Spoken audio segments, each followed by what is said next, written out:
Olá, estamos iniciando mais uma live Jornalistas que Correm, desta vez nessa quinta-feira às 8 da noite, com o vereador Pólice Neto, o vereador José Pólice Neto, que já foi por 2 mandatos, ele já vai entrar aqui conosco.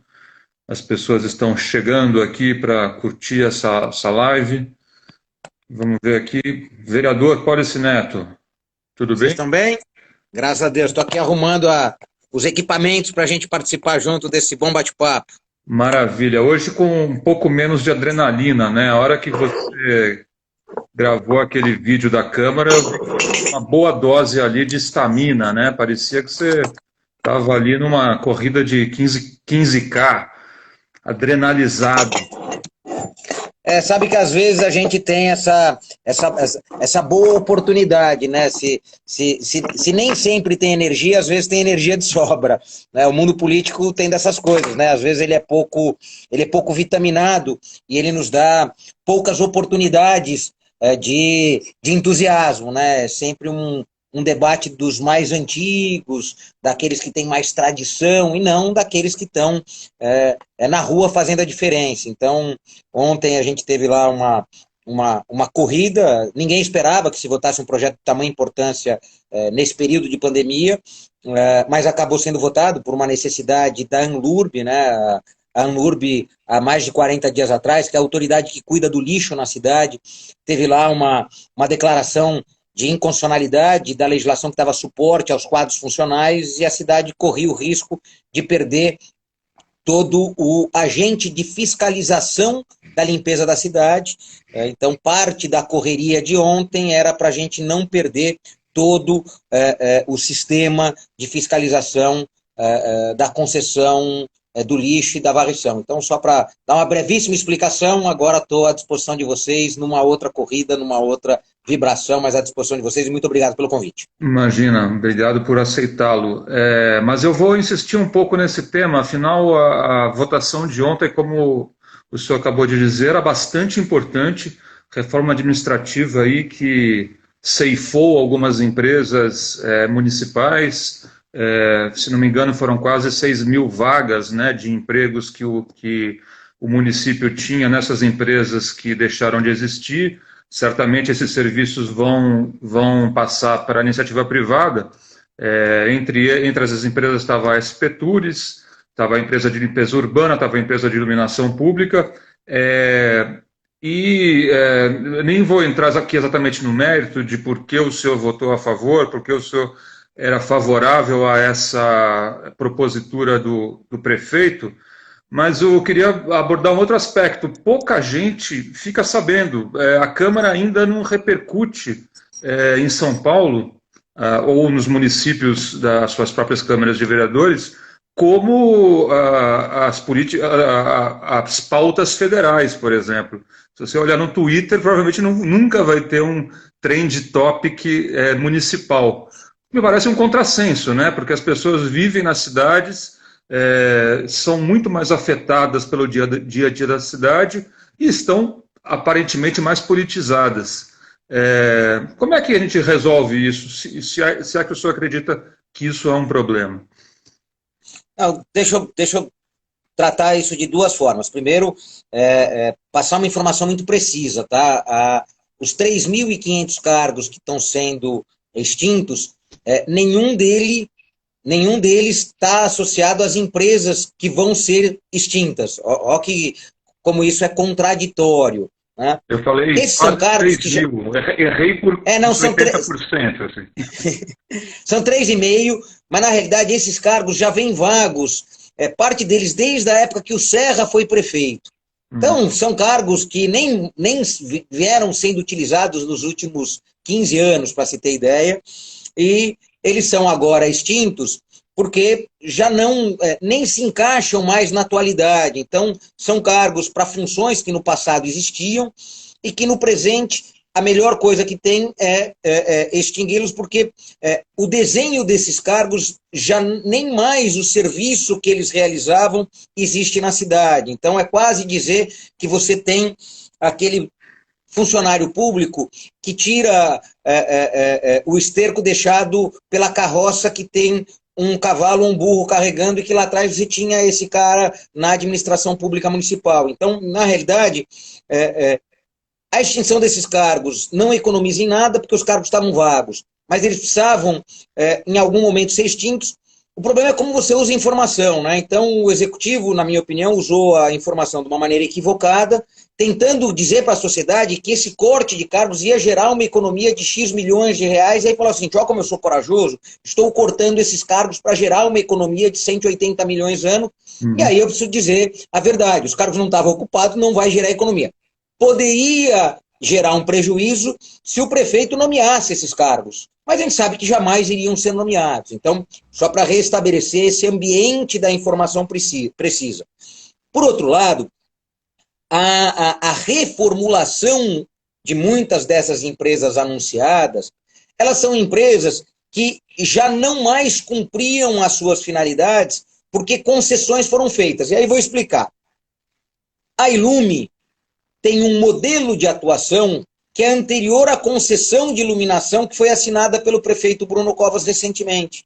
Então você tem uma concessão que é nova e uma autoridade de iluminação, né, uma empresa chamada Ilume, que já não mais tem a forma para gestão de uma concessão.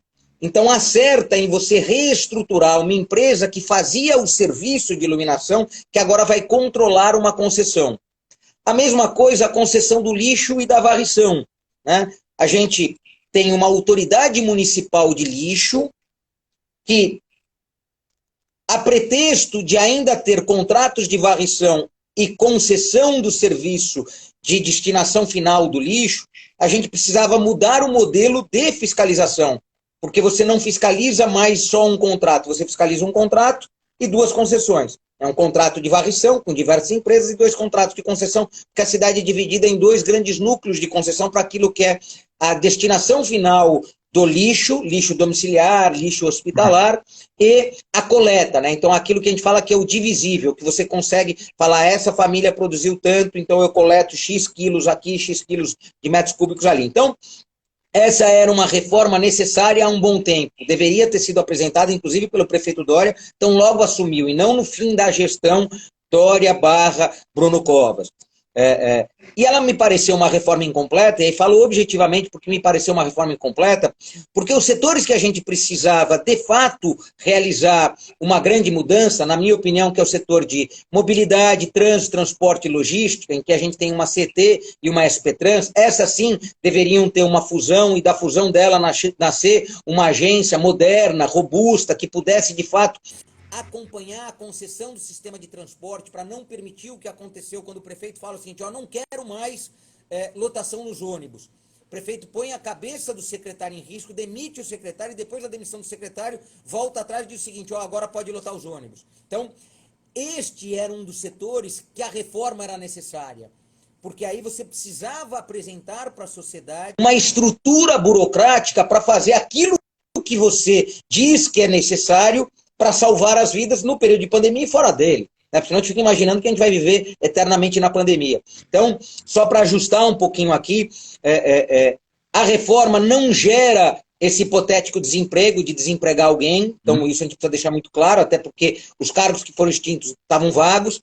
Ela gera uma reestruturação do setor público que a gente vai assistir ainda, porque não é do dia para a noite que essa reforma vai ser implantada, mas ela é muito incompleta porque ela não atinge as empresas que precisavam de fato ser reformadas. Eu fiz uma analogia, se você está com um problema estrutural na sua casa, né, então se está com problema no telhado e você está com problema na hidráulica, não faz sentido você começar a reforma pelo puxadinho que você vai estacionar seu carro. Né? É melhor você começar pelas bases estruturais. E para mim as bases estruturais da cidade estão no setor de tecnologia, a gente precisava avançar na Prodan, a Prodan precisava alcançar um espaço mais poderoso na gestão, porque tecnologia hoje, desassociada de gestão, faz com que a gente perca dinheiro e perca tempo.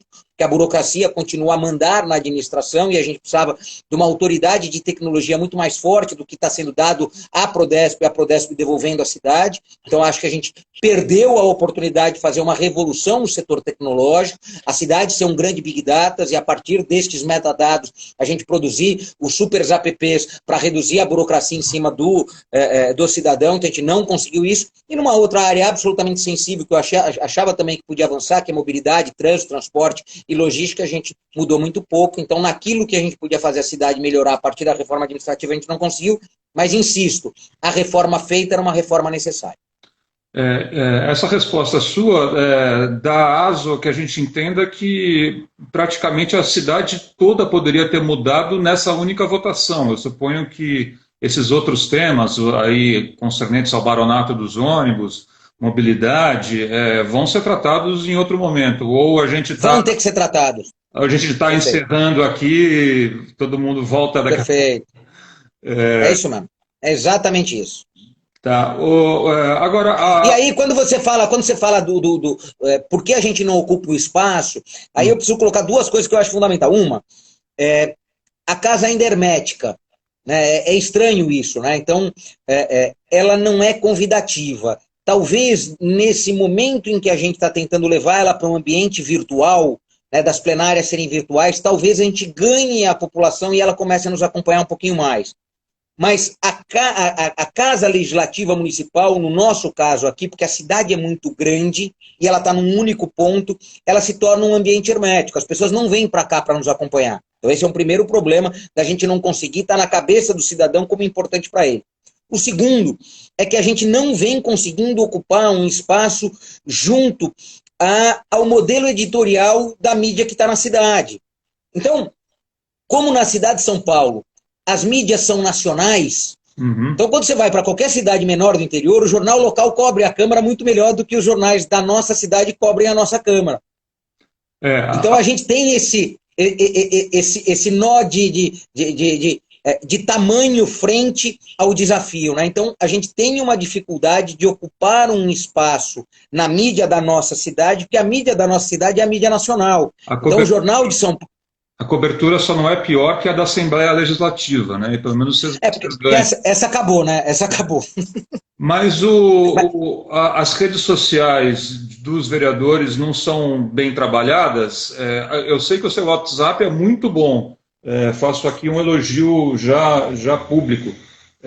Os demais vereadores, eu imagino que tenha havido uma renovação também grande na Câmara Municipal. Eles não se atentam tanto a isso ou é uma questão mesmo que o tema fica subordinado aos temas federais? Olha, eu vou te falar uma coisa que eu sinto, e isso tem sido, para mim, ainda uma quebra de paradigma. No Parlamento Municipal, o atrito dos mandatos é tão grande, né, porque você representa quase o vizinho do outro vereador, que aqui, diferentemente de Brasília, estes ambientes das mídias sociais têm muita interface. Aqui é como cada um tem o seu aquário. Né? Então, cada vereador tem o seu aquário e não deixa o outro vir no aquário, não. Aqui não tem o oceano da cidade que todo mundo vai lá e faz o bom combate, como a gente acaba tendo em Brasília. Então, em Brasília, é possível ter este ambiente do mar. Aqui a gente vive em diversos aquários, que estão um do ladinho do outro, mas a gente não tem o mar. E isso talvez seja o grande problema. Aqui, isso eu senti muito no início dessa legislatura, que ia para o plenário os vereadores que vieram dessa nova safra, que vieram do movimento de blogueiros, ou que vieram do movimento dos youtubers, e eles iam para o plenário com um assessor, com um celular na mão, fazendo as lives, fazendo isso. Eu falava o seguinte: você tem que falar um pouquinho comigo, porque você continua só conversando com o seu aquário. E, na realidade, o seu aquário te elegeu para você vir aqui apresentar para a gente as teses desse aquário para, quem sabe, a gente produzir uma cidade melhor. Né? E eu sinto que a gente chegou no fim dessa legislatura e os aquários continuam preservados e eles não foram apresentados para o grande oceano, que é o debate da cidade. né? Eu tento muitas vezes entrar nos aquários dos outros, né? Eu faço isso. Então eu vou em lives dos meus colegas vereadores, me enfio lá, tento ser um pouquinho polêmico para ver o quanto ele aceita a minha presença ali, entendendo que no município, se a gente não faz isso, o debate não acontece e a gente não ocupa esse espaço que você falou. Mas a sensação que eu tenho é que cada um dos vereadores, da mesma forma que tenta guardar o seu, aspas, curral eleitoral, ele criou um aquário que é o curral eleitoral das mídias sociais, né? Então, cada um tentando preservar o seu espacinho, o seu ambiente preservado do Facebook, do Instagram, do Twitter. Então, o mar, que é o espaço democrático para a gente fazer o debate, ele acaba não acontecendo. Bom, depois o senhor me conta aí no offline quem é o Nemo dessa Câmara. Eu estou falando o senhor, mas eu vou usar você, tá? Porque eu acho que eu sou mais velho. Por favor, sempre. Zé Policy, você já entrou com os 4 pés aí na resposta titubeante ou meio pirotécnica do Covas às questões do coronavírus no tocante à circulação de transporte público. Houve o rodízio de 50%, houve os bloqueios, houve aquela proclama que o secretário seria demitido se não houvesse, se os ônibus saíssem com pessoas em pé, e o Caran acabou saindo mesmo. A verdade é que o baronato dos ônibus, que é uma expressão que você usa também, entra prefeito, sai prefeito, continua com muita força na cidade. Eu lembro que acho que em 2020 era para talvez 90% ou mais da frota já circular com combustível sustentável, não diesel mais, e eles conseguiram ganhar ali no apagar das luzes do prazo 20 anos. 20 mais anos. 20 anos. Quer dizer, é uma coisa maluca, né? Assim, a gente está batendo recordes de anacronismo. Por que isso acontece? Essa batalha está perdida definitivamente? Eu acho que não. Eu sinto que ela é um dos grandes desafios da cidade, porque é o setor hoje que a cidade mais gasta, tá? Então a cidade gasta quase 4 bi ano com esse setor, então não está perdida, porque foi um setor que não mostrou eficiência para crescer, né? Ele engordou. Então eu posso dizer o seguinte, ele é mais pesado, e ele gera mais incômodo para a sociedade, porque ele consome mais dinheiro sem gerar mais qualidade. Então, sem dúvida nenhuma, a batalha ela precisa ser vencida, mas ela precisa ser vencida pela sociedade e não pelo baronato. Então essa é a questão fundamental. E eu acho que a gente chegou no limite disso. Tá? Eu acho que a crise do transporte no período da Covid-19 é a ponta mais exposta de um processo que a gente vai ter que, no período eleitoral, apresentar soluções. Então, os candidatos a prefeito terão que apresentar uma solução para esse setor. Não tem como. Por quê? Porque ficou exposto, mesmo com a redução de passageiro, mesmo com a redução de ônibus nas linhas, a gente não conseguia parametrizar um volume de carros que levasse confortavelmente, sem ampliar o contágio, por absoluta incompetência. Essa que é a maior verdade. Então, a SP-Trans falava o seguinte, a gente tinha 3,5 milhões de usuários, estamos com 1,1 milhão. E o ônibus continuava lotado, abarrotado de gente. Depois o prefeito falou assim, eu quero 100% da frota na rua, porque eu não quero nenhum ônibus lotado. E aí era incapaz de oferecer a frota inteira para não ter ônibus lotado. E aí, é lógico, quando a gente vai investigando o contrato, tal, os contratos que a cidade hoje tem com o baronato, só bem os remunera quando eles transportam o povo como gado. 7, 8, 9 pessoas por metro quadrado para dar a rentabilidade que esse empresariado quer. E aí o que acontece? Se para eu ganhar dinheiro eu preciso transportar o povo como gado, até no momento de crise, eu não vou conseguir responder aquilo que o prefeito me pede, que é transportar o povo como gente. Porque senão não fica de pé a minha conta. Então, a gente vai ter que enfrentar esse dilema e vamos ter que colocar um fim nele. O que não dá mais é para a gente gastar quase 4 bi transportar mal e ainda a população pagar 4,20, 4,30 na boca da catraca. Então, está aí um desafio que esta eleição vai colocar para os seus candidatos. Porque a gente está falando de um volume de dinheiro muito grande. Não tem cidade no planeta que investe $1 bilhão em subsídio ao transporte público coletivo. Não tem. E aqui não é... Porque a questão é a seguinte, se eu estivesse dando dinheiro na mão do trabalhador para ele optar por sistema de transporte, que pode ser o coletivo X, o coletivo Y, a bicicleta, ir correndo, tudo bem. Eu estou investindo naquelas empresas, naquele formato, naquela incompetência de gestão. Aí não dá.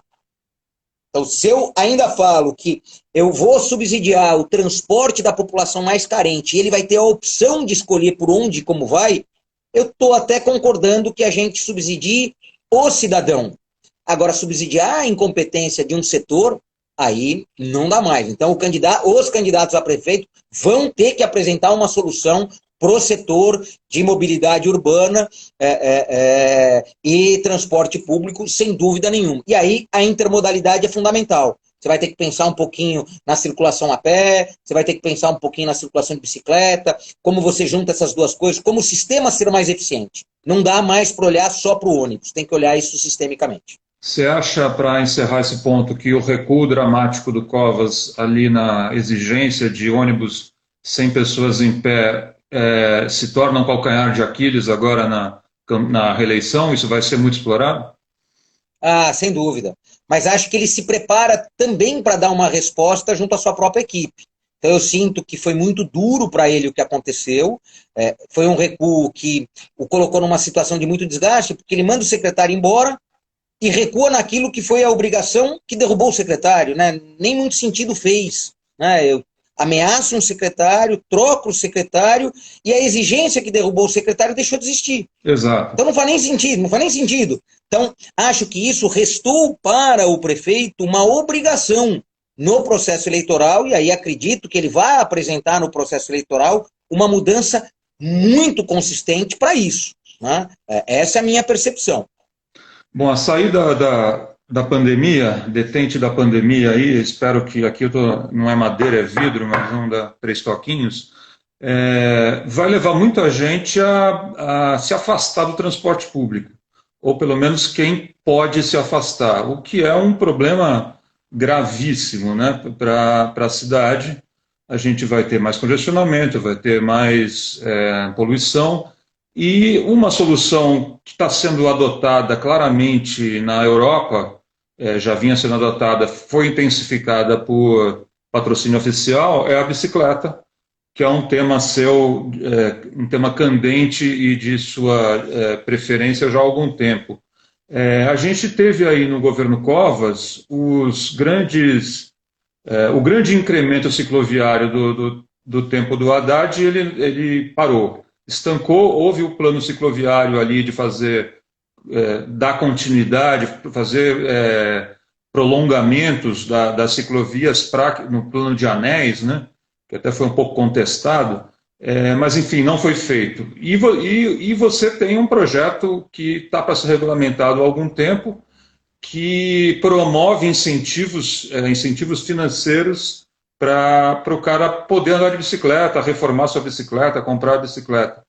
Por que esse tema foi deixado tanto de lado e por que agora, que era um grande momento para ser pensado novamente, ele não vem à baila? A sensação que eu tenho é medo, sabe? Eu senti muito medo da equipe do prefeito em avançar em uma coisa muito simples. E aí vou contar para vocês. Da onde que nasce o nosso projeto?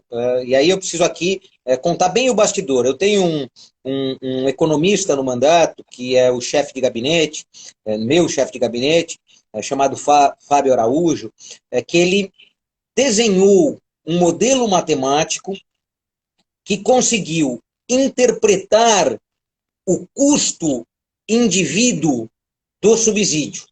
Então, se a cidade gasta 3,5 bi de subsídio ao transporte público coletivo, porque vai subsidiar a gratuidade de um estudante, de um trabalhador. A gente sabe mais ou menos para onde está indo esse dinheiro.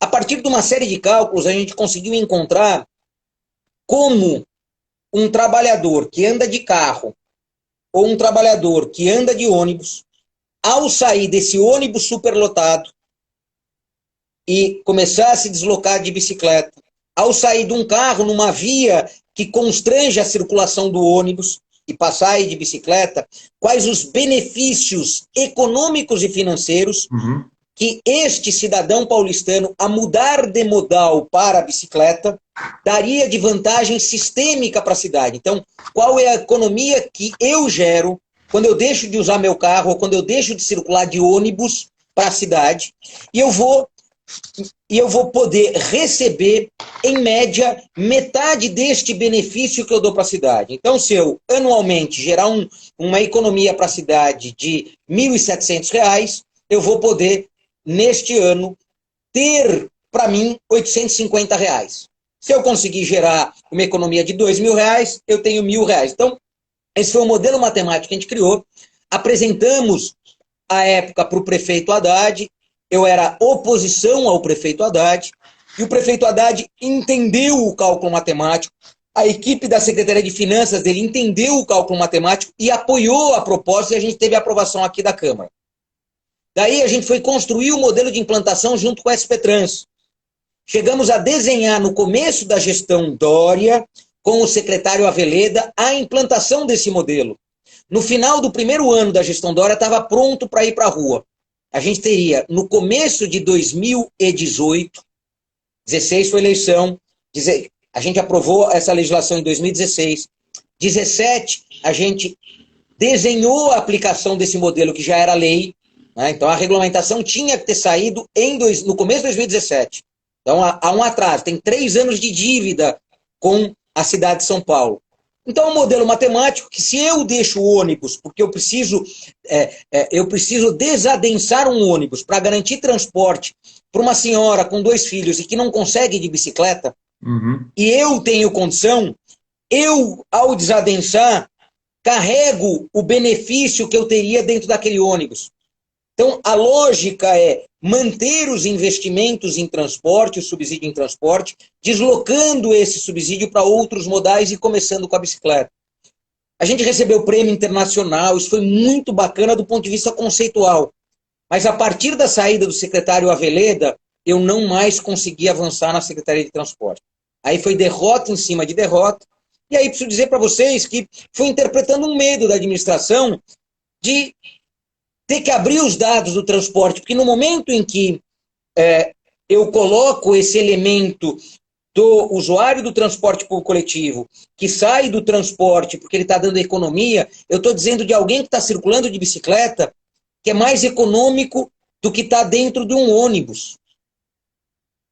Então eu ponho em xeque o modelo do ônibus, né? E isso gera um desespero no baronato, de enxergar que modelos outros podem ser apresentados, que vão ser mais eficientes e que podem carregar parte do subsídio para aquilo que é o sistema de transporte, né, o sistema de mobilidade urbana e não só o sistema do ônibus. Porque nem todos os deslocamentos devem ser feitos de ônibus. A gente tem que estimular alguns que são mais eficientes de bicicleta, outros que são mais eficientes a pé, outros que são mais eficientes em micro-ônibus, porque o ônibus não é adequado para aquele relevo ou para aquela demanda, e não dá para deixar aquela demanda sem, ou utilizar ônibus por demanda, que a gente já apresentou projeto, para ser mais eficiente a gestão de quem solicita a viagem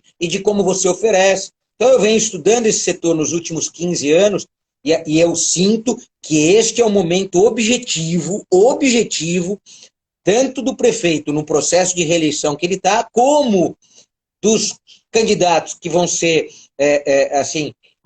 que vão o desafiar, apresentar para a mobilidade a pé, para a mobilidade de bicicleta, soluções que encorajem a cidade a mudar o seu padrão e a sua cultura modal. Eu devo intuir pela sua resposta, então, que o projeto não andou, o projeto que virou lei, né? Lei, não andou por conta de uma pressão das empresas de ônibus?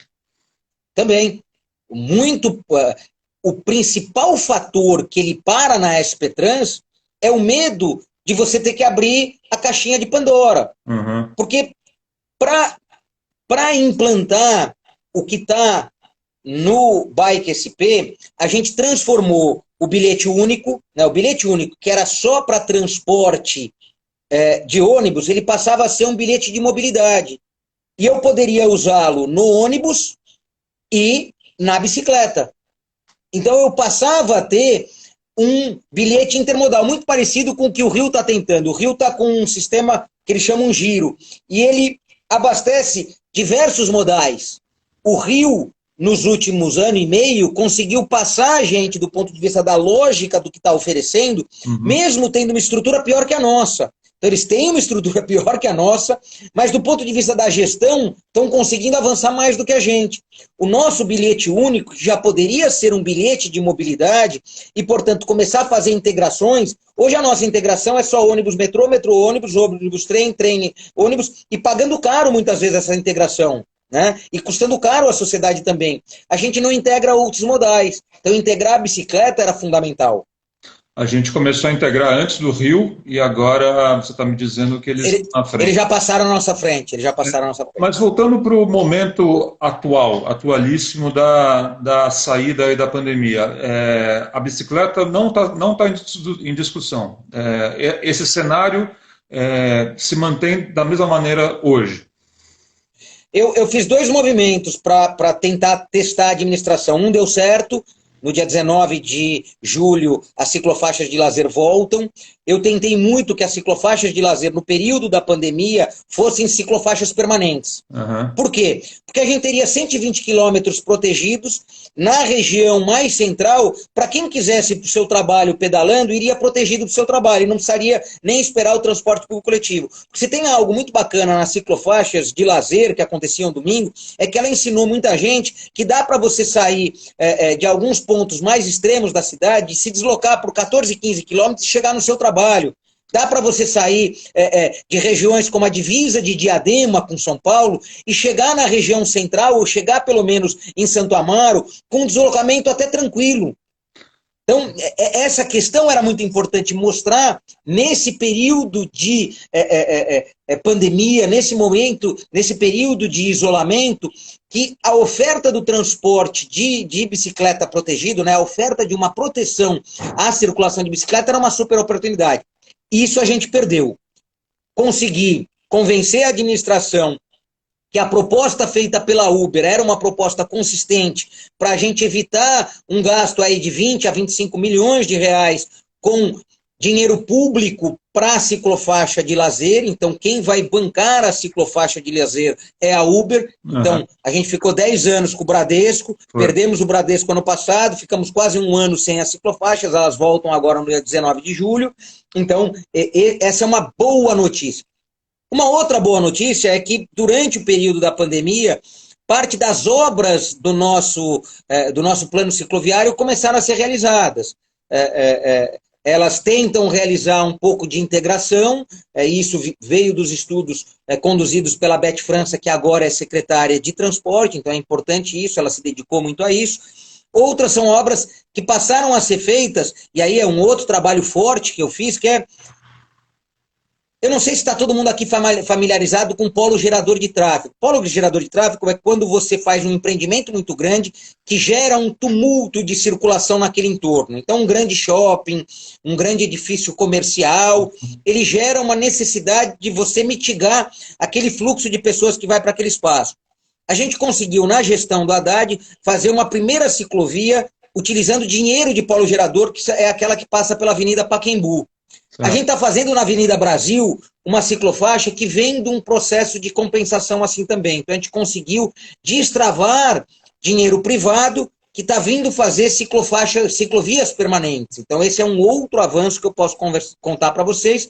E a Prefeitura assinou recentemente 3 contratos de melhorias nas ciclofaixas que foram implantadas lá no período do prefeito Haddad e do secretário Tato, que foram feitas numa certa correria, foram importantes, mas não tiveram projeto, elas foram feitas mais com o setor de sinalização da CET e menos com projetos. Então agora elas ganham um pouquinho de análise projetual e ganham também um pouquinho de melhoria no desenho para proteger o ciclista e melhorar fluxos e não criar conflitos entre aquele que está em cima da sua bicicleta e o fluxo regular de ônibus que passa por ali ou o fluxo regular de carro. Então, a gente tem alguns avanços, mas a administração perdeu, e é isso eu falo, a gestão Bruno Covas perdeu uma super oportunidade quando anunciou a retomada econômica. Eu falei isso no plenário. A retomada econômica se deu pelo anúncio que as concessionárias de carro voltavam a funcionar no dia seguinte. Eu tinha um sonho. As pessoas precisavam comprar carro, né? Eu tinha um sonho que era o prefeito ir para o jornal, ou ir para a coletiva e dizer o seguinte: a partir de amanhã, todas as lojas que vendem bicicleta estão liberadas. E passado uma semana ou 2 dias, ou no dia seguinte, falava assim: agora as concessionárias de carro podem vender carro, porque ontem eu autorizei a venda de bicicleta. Era um símbolo, pequenininho, mas seria um símbolo de um novo período que a gente vai viver. Se eu fosse o prefeito, talvez fizesse isso, talvez não, tenho a certeza que faria isso, mas o nosso prefeito perdeu uma super oportunidade de contar um pouco a mudança da geração dele, né? O nosso prefeito é um dos interlocutores do C40, né? Então, a comunidade de prefeitos de cidades relevantes para o mundo, que emitem muitos gases, se reuniu para reduzir isso. A cidade vai lançar nos próximos dias, a cidade de São Paulo vai lançar nos próximos dias o plano C40 da cidade de São Paulo. Sabe quais são os 2 primeiros itens? Primeiro item é mais faixas para ônibus, faixas exclusivas para ônibus. O segundo é mais incentivo ao uso de bicicleta, com faixas para bicicleta. Então, a gente está falando de transporte público coletivo de média capacidade, circular mais pela cidade, sem precisar investir muito, usando o viário que já está aí, só guardando ele mais para transportar mais gente, e usar mais o viário da cidade para as pessoas se deslocarem de bicicleta e se deslocarem andando, né? E são coisas simples, que precisam de um pequeno investimento, né? Você falar que uma faixa vai ser só para o ônibus, ou parte daquela área que o carro ficava parado vai servir para alargar uma calçada, ou para instalar uma ciclofaixa permanente, isso é gastar muito pouco perto do que se gasta nas grandes obras infraestruturais para o carro. Então, é uma nova cidade, mas é uma nova forma de gestão. O nosso prefeito, Bruno, na sucessão do prefeito Dória, não conseguiu apresentar essa mudança comportamental do gestor, né, do tomador de decisão. Pode ser que ele apresente um plano para a cidade, para a gestão, que começa como dele, se ele ganhar a eleição a partir de 2021, com esse modelo. Então, eu acredito muito que o prefeito tenha essa oportunidade. Vamos esperar para ver qual prefeito que apresenta esse modelo, e aí com certeza vai ter o meu voto, seu voto. Ainda ele não apareceu. Estou apostando em alguns que podem aparecer fazendo isso. E as vantagens da bicicleta são evidentes, a gente nem vai ficar chovendo no molhado aqui, só colocar um dado que vem do Dr. Paulo Saldiva, famoso patologista, famoso ciclista da USP, que está nesse livro aqui, Vida Urbana e Saúde. Cada hora perdida no congestionamento é um cigarro que todo paulistano, não só o motorista, fuma. Quer dizer, além do problema ambiental, é um problema de justiça social, né? Quer dizer, o cara que não está no carro, está no ônibus, está na bicicleta, está a pé, fuma esse cigarro do sujeito que está no carro. Ele também apresenta um outro dado aqui muito interessante, que a velocidade média dos 3 modais, bicicleta, ônibus e carro, é menor no carro. É claro que ele faz uma conta aí calculando o tempo que o sujeito gasta trabalhando para pagar as despesas do carro versus as despesas do ônibus versus as despesas de bicicleta. Aí, mesmo um cara que ganha 10 mil reais fica muito mais tempo no carro do que nos outros modais. Mas eu queria te perguntar uma coisa, vereador. Nesse tempo emergencial do coronavírus, os executivos municipais e estadual tomando a frente como deveria ser, qual foi o papel da Câmara? A Câmara poderia vetar alguma coisa? Eu te pergunto, e já engato essa outra, porque os parques só vão reabrir na tal fase 5. muito tempo depois das concessionárias, dos shoppings e talvez dos bares, que já vem aí na fase 3. Qual foi o papel da Câmara? A Câmara poderia mudar alguma coisa de todos esses dispositivos? E qual a sua opinião sobre os parques fechados? Então, a Câmara pode pode muito pouco do ponto de vista legal, porque essa é uma atribuição genuinamente do Executivo, mas pode muito na interlocução política. Então, se pode pouco na questão legal, porque o prefeito foi eleito prefeito exatamente para tomar essas decisões, do ponto de vista político pode muito. E aí eu preciso contar para vocês, os parques vão abrir a semana que vem, e a tendência é que eles abram das 6 a meio-dia. Muito por uma pressão da sociedade que não conseguia encontrar lógica em você aceitar que as pessoas se confinem dentro de áreas fechadas como shoppings, em que você tem todo um gasto para limpar o ar-condicionado, controlar o ingresso de pessoas, e você não permite que as pessoas utilizem aquilo que é o mais saudável, que um pequeno controle de ingresso no parque pode significar uma vida saudável num período de confinamento. É lógico que no período de quarentena mais rígida, de isolamento social e não de distanciamento social, os parques tinham que estar fechados como eles estiveram. Mas quando você começa a abertura, desenhar a abertura dos parques era absolutamente fundamental. Então eu posso contar de antemão para vocês, amanhã deve vir o anúncio que os parques vão ser reabertos.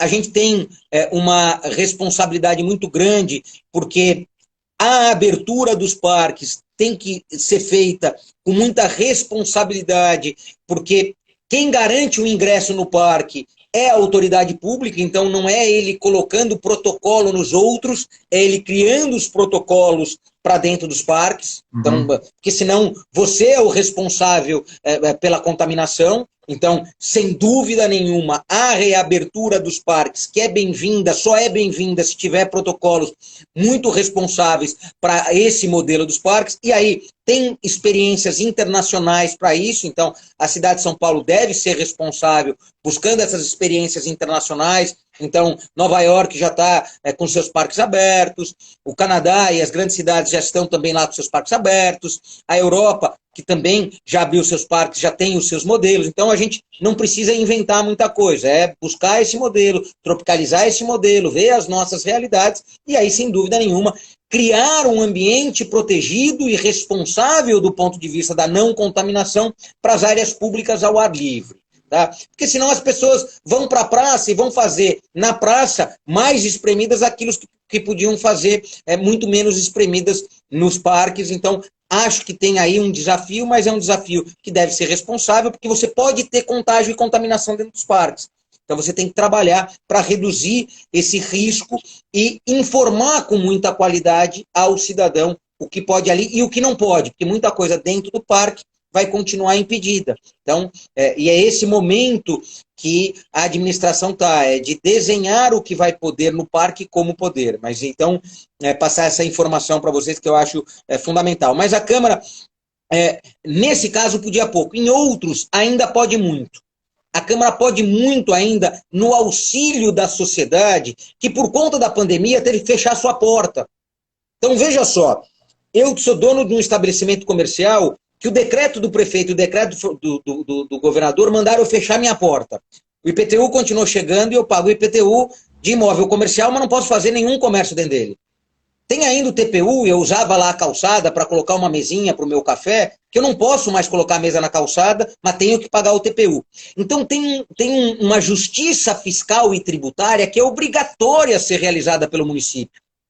Em especial para aquele que eu determinei fechar a porta para o bem da cidade.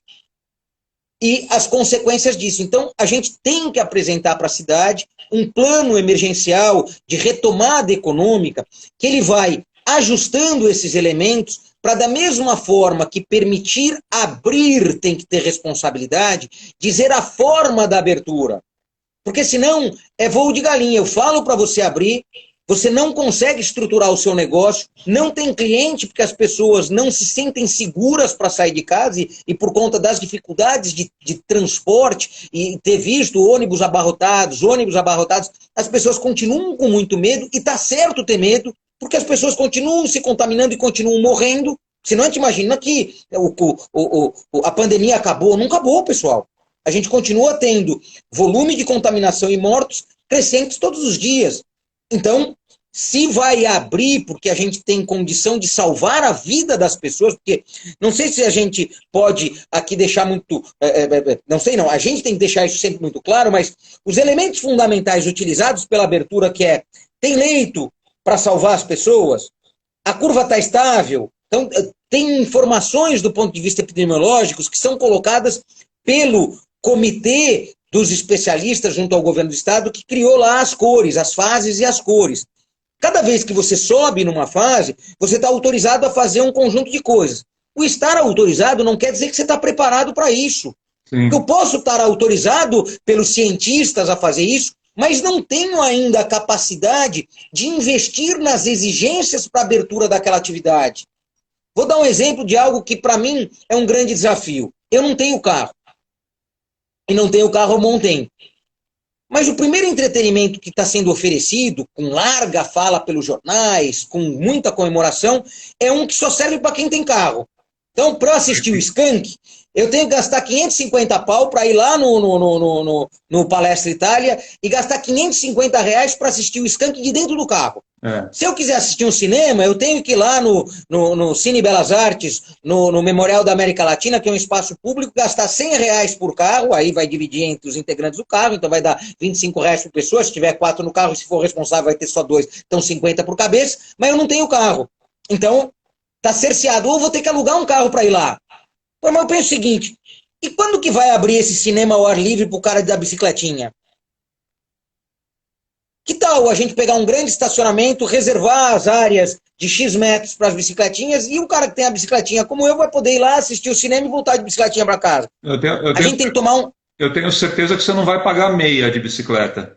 Que vai então, a gente fica maior. Então, olha só, a gente tem que tomar um cuidado, porque senão a gente torna a cidade mais injusta no momento de uma pandemia que mostrou as desigualdades viscerais dessa cidade. Então, eu falo... E no caso da mobilidade, quando a gente pensava que estava evoluindo na direção de uma cidade um pouco menos de carro, parece que está vindo aí um contrafluxo. Esse exemplo que você acaba de dizer é muito simbólico. Como eu não quero fazer crítica ao pessoal que desenvolveu o drive-in, eles estão certinhos, porque é possível fazer isso com tal segurança, tal, aqui, respeito, estão fazendo a coisa direitinho, é que é muito injusto, porque uma parte da cidade que não tem lá o seu carro, ou não quer mais, eu até poderia ter um carro, mas a minha decisão foi não tê-lo, só que eu também não posso participar desses momentos, porque ele está oferecido só para isso. Vou saber me conter, mas quero também entender as políticas públicas que permitirão, em algum momento, o reequilíbrio disso, né? A oferta gratuita. Então, acho que é fundamental a gente pensar neste enfrentamento das desigualdades da cidade, porque senão a gente vai sair da pandemia enxergando o quanto a cidade é desigual e todo mundo ficou de cabelo em pé. Nossa, que cidade desigual, olha só, não consegue fazer confinamento na periferia porque a média de metros quadrados por habitação na periferia é 3,5, 4 metros quadrados por integrante da família. Olha lá, tem um banheiro para 6 pessoas naquela casa, então não dá para obrigar para todos ficarem dentro de casa durante o período da pandemia. Tal. Olha, tem comunidades que tem um banheiro para 8 famílias. Então vamos fazer pia. Olha só. Sim. Programa público para implantar pia em comunidade para o cara poder lavar a mão. E aí a gente fica criticando a África. Olha lá a África. Olha lá. Estamos no Mesozoico. É só para gente não ser injusto com a África e de repente não conseguir enxergar as nossas desigualdades e aí tirar o atraso, ser responsável de olhar os nossos equívocos e fazer parte da solução desses nossos problemas. Com muita responsabilidade. Não é apontando o dedo para os outros, não, é resolvendo os nossos próprios problemas. Mas eu acho que, apesar desse grande momento que a pandemia traz, eu não sou tão otimista que essas soluções possam vir assim, pelo menos de cambulhada.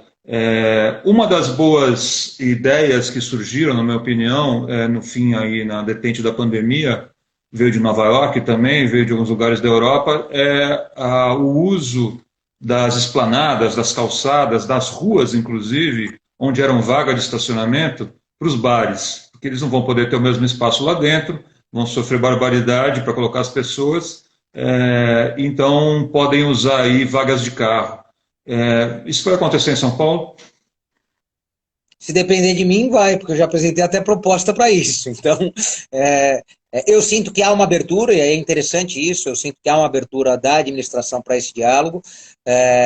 Ele é um diálogo que ele precisa envolver dois outros atores, né? O conjunto da atividade econômica de uma quadra, porque ele precisa querer junto isso, porque você precisa ter continuidade, não dá para você fazer só em um lote numa quadra inteira, então para isso ter eficiência, você tem que pegar a quadra inteira, quando não a rua inteira. Eu fiz um teste disso na Rua dos Pinheiros, no final do ano anterior ao passado, ele ficou no começo do ano passado, foi muito exitoso, ficamos 90 dias com esse teste, aprovado pela CT, foi algo, na minha opinião, muito bacana, e acho que isso pode ganhar diversos outros espaços na cidade, né? A Rua dos Pinheiros tem um coletivo muito interessante, porque o diálogo entre o comércio que está lá, seja o comércio da gastronomia, seja o comércio mais tradicional, de roupa, de utensílios domésticos, né? de decoração, então você tem um ambiente muito bacana, muito boêmio, e o fato de você ter uma nova porta do metrô ali gerou uma mudança de circulação. Mas a cidade inteira pode beber dessa fonte. Mas a gente tem, de um lado, esse diálogo tão necessário com a atividade econômica que já está ali, porque ela precisa pactuar, né, pelo menos 50%, 60%, 70% dela tem que querer junto, essa é uma questão super importante.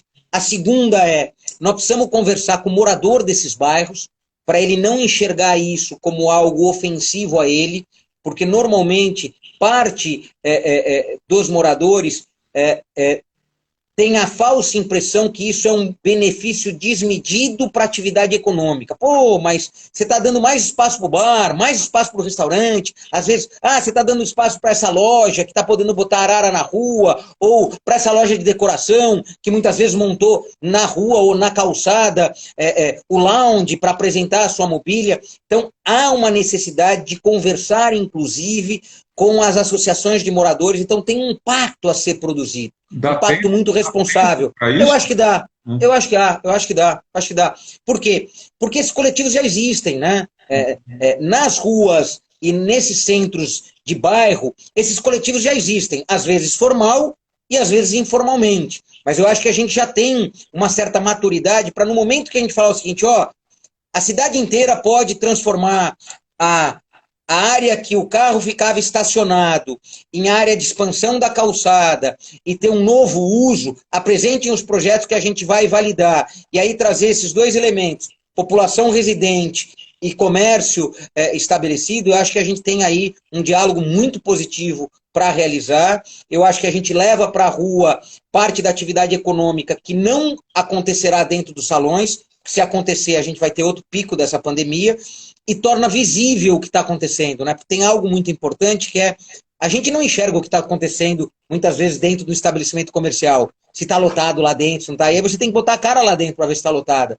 Quando você faz isso de porta aberta, de janela aberta, com parte do seu público do lado de fora, fica muito mais fácil interpretar. Então, todas as imagens que a gente vem recebendo do mundo, a NATO, que é um dos principais grupos que estuda e oferece fórmulas para o mundo interpretar essa questão de espaços urbanos, circulação em cidade, ofereceu diversas regras para isso. Então, hoje a gente tem até um acúmulo de estudos científicos e estudos internacionais que validam esse modelo que você aqui apresentou.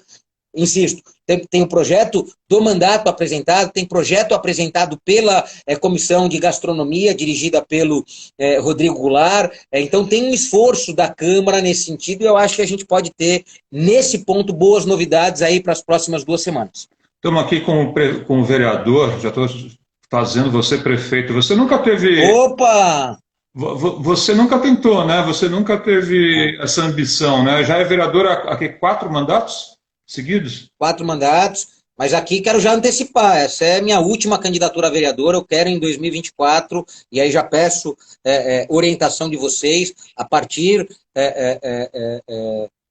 do novo mandato que eu vou construir com o voto do povo de São Paulo, e agora sou pré-candidato, né, então estou construindo a minha candidatura e vou submetê-la à sociedade, eu vou construir durante os próximos 4 anos uma candidatura a prefeito em 2024. Em 2025 eu quero estar prefeito para fazer as transformações, muitas daquelas que a gente falou aqui. Então, eu acho que eu cheguei a uma certa maturidade, estou chegando aos meus 50 anos, 25 deles de carreira pública e política, 15 já aqui na Câmara. Eu acho que estudando muito para aquilo que eu faço, então eu não sou um vereador que não estuda, estudo e me aplico tecnicamente as soluções para a cidade, e acho que vou ter aí um trabalho para os próximos 4 anos, que é estruturar um plano para outros 4 aí enquanto prefeito. Então já anuncio aqui que meu desejo é ser candidato em 2024, mas aí é prefeito. Não quero ser candidato a deputado estadual, deputado federal, interromper mandato, vou ser vereador nos próximos 4 anos, mas em 2024 quero ser candidato a prefeito para bem representar a minha cidade, depois desse período de aprendizado maravilhoso aqui na Câmara. Live de grandes revelações aqui. Os parques vão abrir antes do que a gente imaginava e o vereador José Policy vai se candidatar a prefeito. Já tem um voto aqui, eu não sei se Margarete quer, já disse que já tem já vai te dar. Oba! Tô começando. Ô, vereador, eu não sei se eu estou maluco, mas acho que faltam 4 minutos para as 9, que é o tempo que a gente termina essa conversa. E a gente não falou de nada praticamente. Ô, louco, falamos de quase tudo. Só não corri. Então, mas vamos tentar. Tem uma hora aí que vai entrar um relógio maluco e vai cortar nossa conversa. Mas vamos tentar falar sobre 2 coisas ainda, não sei se a gente vai conseguir. Uma é calçada, que é uma questão também que São Paulo jamais vai resolver, eu acho. E a segunda coisa, eu queria que você começasse nisso, o que aconteceu com o sistema de bicicletas de empréstimo, né, como a Yellow, sem baias, né, como a do Itaú. Aquilo não deveria ser daquele modo, era insustentável, foi muito assodado. O que você pode dizer? Então, vamos lá. Calçadas. A cidade de São Paulo só vai ser respeitada mundialmente quando ela tiver calçadas e águas nos rios. São as 2 coisas que são inaceitáveis na cidade de São Paulo. Uma cidade com 12 milhões de habitantes, que tem 1/3 da população que circula exclusivamente a pé e não tem calçada, é uma vergonha. E uma cidade tropical em que as chuvas importam para o nosso abastecimento, ter esgoto nos 2 principais rios, também é inaceitável. Então, para a cidade de São Paulo ser respeitada internacionalmente, a gente tem que fazer a revolução do saneamento e a revolução das calçadas. A cidade de São Paulo hoje tem um Estatuto do Pedestre, que estabeleceu uma regra de investimento mínimo nas calçadas, que falta só a regulamentação do prefeito. A nova secretária Beth França tem um compromisso com isso, e acredito sinceramente que a gente vai começar mudanças com a presença dela lá. Então, aqui eu acho que na questão de calçadas a gente pode ter mudanças a curto prazo. A outra pergunta que você me faz, que é a das bicicletas sem baias, eu vou te dizer que o município errou muito, muito, depois que elas entraram. Por quê? A gente começou a exigir tanta burocracia dessas bicicletas e tanto custo. Hoje, bicicleta estacionada na rua paga para estar estacionado. Carro não paga, moto não paga, mas bicicleta paga para estar estacionado. Então a gente pode dizer que para andar em bicicleta de aluguel eu tenho que pagar em São Paulo. O que é uma loucura. A gente devia incentivar o uso de bicicleta, não cobrar. Então, imagina só, aquela baiazinha, ou a bicicleta que ficava parada da Yellow, ou a bicicleta do Itaú, da Tembici, que é estacionada na baia, paga para estar estacionada ali. E é um serviço que se investiu milhões para a cidade ter o sistema, e a gente vai perdendo por firula do setor público. Insistência com coisas menores. Tanto os patinetes, na minha opinião, como as bicicletas, deviam ser tratados como algo para o bem da cidade. E aí a gente vai organizando. A gente chegou a ter patinete jogado em cima de caminhão, usando o recolhimento de lixo, como aquele patinete que estava em cima de uma calçada fosse lixo, entulho. Essa era a forma com que se recolheu muitos dos patinetes. Então, na minha cabeça é difícil entender quando o setor privado apresenta soluções para micromobilidade ou para soluções que o dinheiro é privado. A solução pode ser bem orientada pelo setor público, em vez de eu bem orientar, eu